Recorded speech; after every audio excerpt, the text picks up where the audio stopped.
So our project has opened. If you remember, in our casing where we added this data, we added the well data, which is the same. Then we added the whole section, which is the same. We added the string component, which is the same.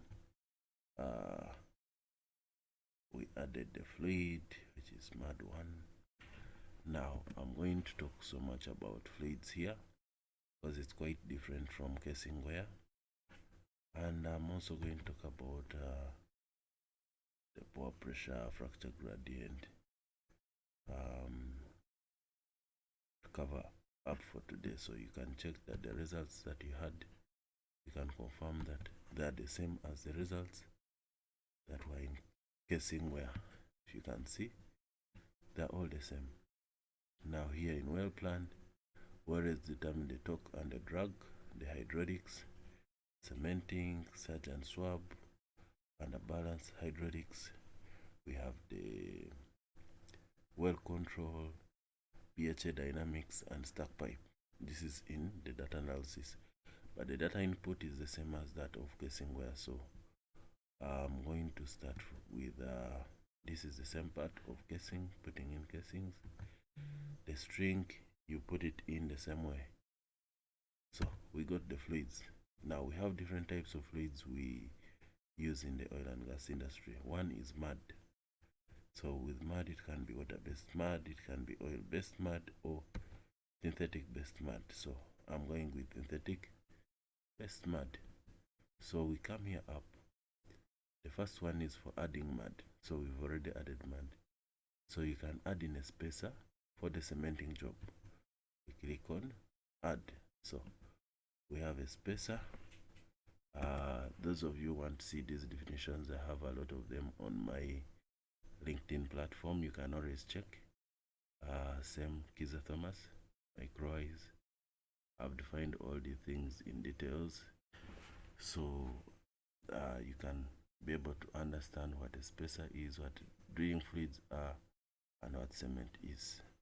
So we are going to add in a spacer with a density of, which is higher, quite higher than that of mud. So we are going to use the density of 14. So you can put in a description of the spacer, and then we are going to add in cement. So we use two different types of cement. One is the lead, and another is the tail. So the difference is we have class G cements susceptible to high pressure and high temperature, and then we also have the class A cements that we always use for the normal building. So we also use them in the oil and gas industry. So I want to use PPG of 15, and then these are our class G cement, OH. So you can put in the yield strength, you can select the yield strength of maybe 300,000, and water requirement, this is supposed to be, I think I put in a quite a higher value. This is supposed to be, this is supposed to be between 0 and 10, so I'm going to use 9. Let me use actually 7 for this part. So how many gallons of water?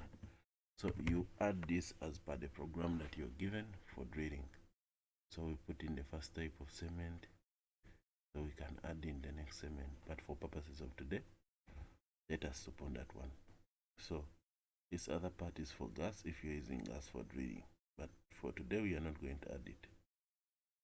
Then if you want, you can import the fluid, or you can export this work. So that's how we add in the fluids. Cement, we have mud, here we have spacer and cement. So that's for all for this part, the second part. So in the third part, we are going to look at something else.